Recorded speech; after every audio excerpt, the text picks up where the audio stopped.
I'm pleased to say that once again, it's been really busy.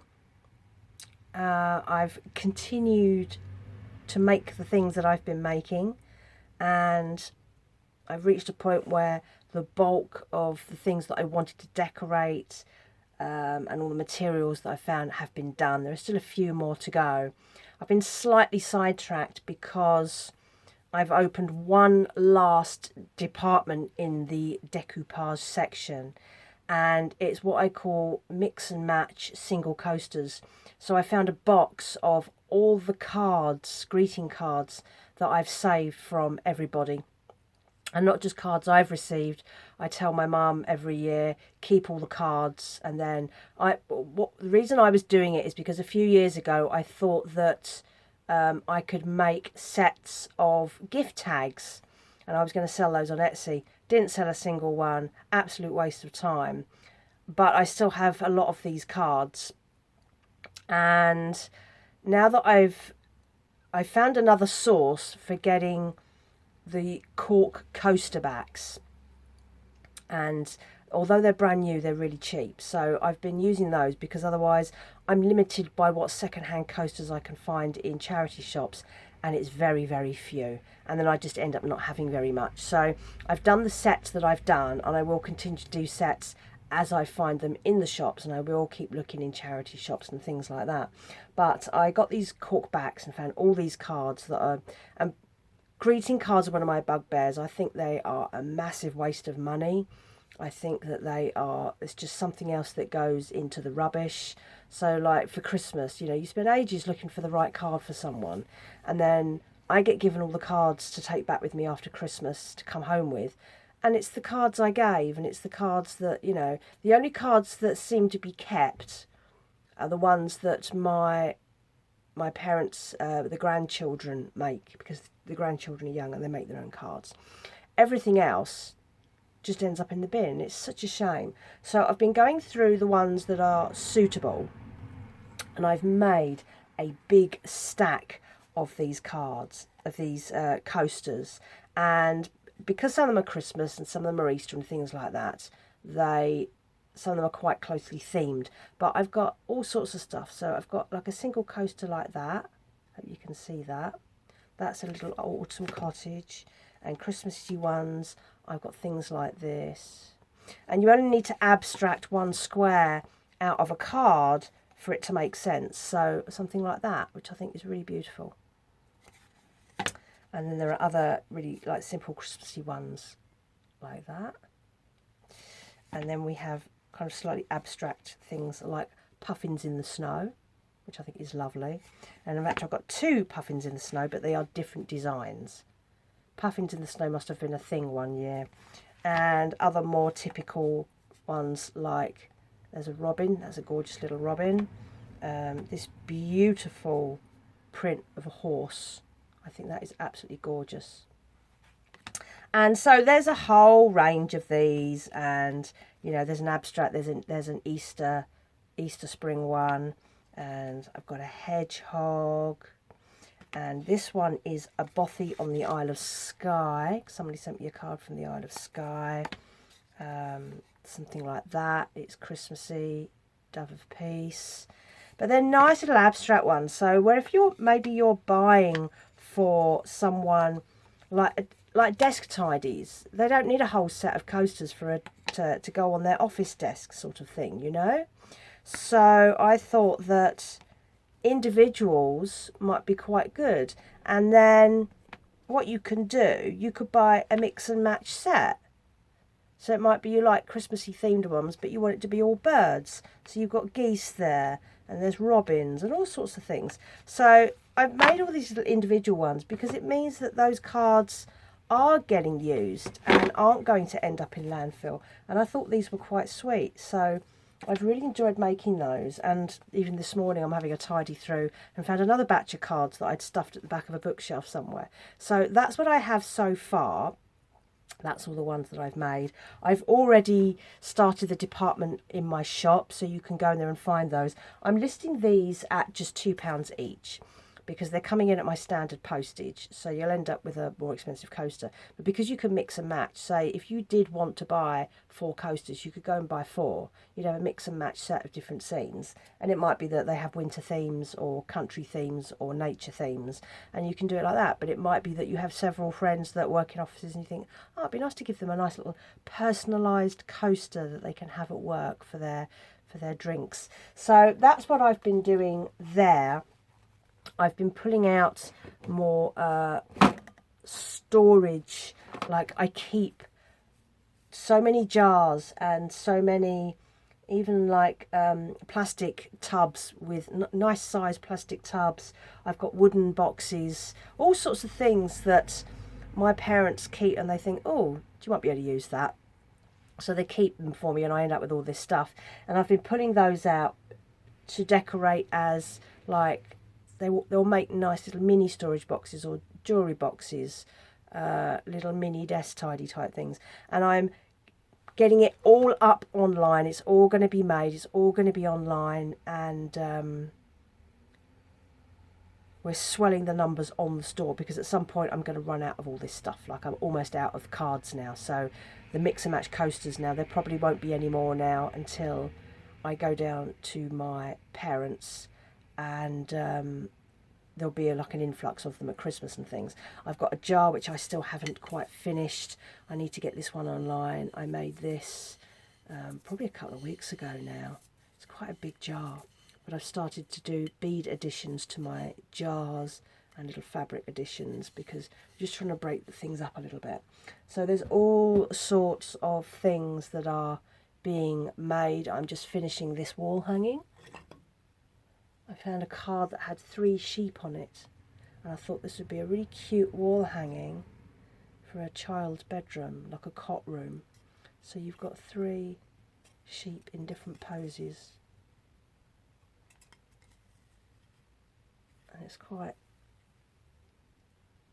long, but it'd be lovely on the wall above a cot or something.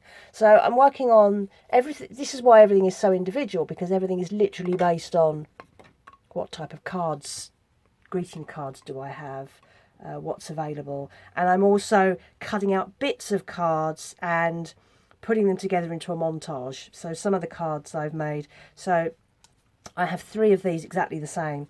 My parents, for some reason, got 3 Christmas cards that were exactly the same. But they were pop-out cards, so they stand out. So they had like 3 layers to them. So I've been cutting out the layers. So the background's here. This is a pop-up layer. So that's a separate layer on top of it, and that's a separate one there. And creating layered effect cards to create scenery. So there's a set of 3 there. And if there's a set of 3 or it's a set of 2, it is what it is. But it's kept me really focused, really busy. I also still have my, I have 2 commissions to do. I have one that's a dress alteration by post, which I've now got, and I still have the 2 tops to make. I keep finding other things to make. I'm not on deadline particularly for the 2 commissions. One of them I don't have to have done until the middle of July, so they won't take long to do. But I keep getting sidetracked by, oh look, there's a few more cards. And I've also managed to get hold of round coasters at last. Really hard to find round coasters. People don't seem to like them. But I've managed to find some, so I can start adding some round coasters to my mix and match single coaster section, which you will find in my shop. If you go in and then go to collections and the drop down towards the bottom, you will find the decoupage stuff, and you'll see mix and match single coasters. So do have a look, because there might be a design that you think that's perfect for so-and-so. And then if you want to buy several things, then obviously that will combine the postage and things. So that's my little update of continued busyness, which is fantastic. I feel so productive at the moment. And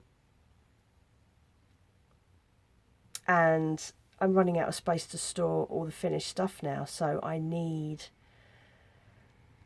to sell stuff. But June has been a good month. It's my 2nd best sales month so far this year, which is really good. And talking about this and advertising this and people buying these things is, I think, bringing people to other sections of the shop as well. So I've sold things that aren't anything to do with decoupage, and I can see that people are finding things on Google Shopping and things like that. So I know that it's working. Shopify is pretty good for that. You don't have to work ridiculously hard like on Etsy, where you have to drive all your traffic to get Shopify to work. So having the YouTube channel, I mean, this is almost like a passive advertising, because I'm talking about my business, but I'm telling you where to go to find the things that I've made, and then people buy stuff, and that's how it works. So there's that. It's on Google Shopping. If I had this channel monetized, I could add my shop here, but I can't because I'm not. And that's why I also advertise across. I've got 2 other YouTube channels, which you probably know about. I've got my walking channel, where I've just started uploading my videos for my last car camping trip, which was last week, and I went up to Ulverston, Barrow-in-Furness and Dalton-in-Furness on a big genealogy hunt. And I have my other channel, which is my Day in the Life channel, which is not getting as many videos made now.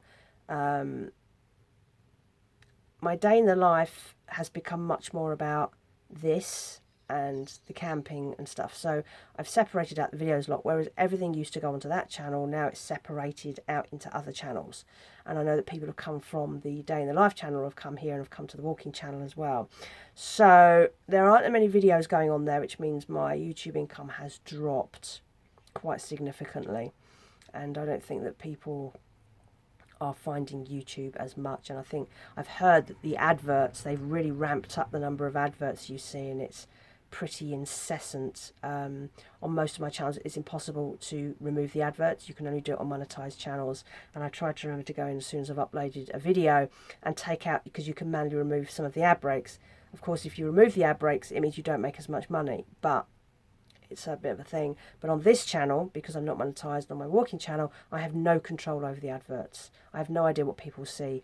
I don't see adverts on YouTube because I use an ad blocker, which means I get a hassle-free experience. So I don't know what adverts are being shown. I think they're pretty irritating, and I loathe advertising anyway, full stop. So anyway, so I shall finish rambling. That's my update again. It's maybe be my last update for June, and I will keep you posted on how I get on with things, and then I will probably it's halfway through the year, I will do an end of June audit on how my finances have been for my business, because I say I am selling a bit more now. I mean, it's incremental. It's not like I'm selling hundreds of pounds worth of stuff. It's not going to pay any bills, but it is improving. So I'm not out of pocket on the business, and I want to give you the numbers so you really understand. You know, I don't mind saying, here, I only earn £5 this month, I only earn £15 this month, because that's the reality of it. And it's really hard at the moment. You know, cost of living hasn't gone away. Problems in the US with tariffs. You know, I can't ship to the US anymore. I can't ship to Europe. I am now a reshored business that can only sell to the UK because everywhere else wants to bill me for it. And of course the shipping is ridiculously high anyway. So I can't ship anywhere else apart from the UK. So my audience, my customer base has shrunk. Like most of the world is now unobtainable to me. And those areas that are still available further afield, like Australia and New Zealand and things like that, you look at the postage, they're not going to pay $15 US to ship one coaster to Australia or something like that. And I don't blame them. Why would they? So I'm really restricted down to UK only business, which is nice in a way, because I always wanted to be very much a UK solid business. But it means that a lot of that customer base has gone to the wall. So we work with what we have. So that's it. That's the update. Busy, very creative, feeling very productive and much more fulfilled, I'm pleased to say. So that's it, and I will speak to you in July. Speak to you soon. Have a good week. Have a good rest of your month. Look after yourselves, and I'll speak to you soon. Bye-bye.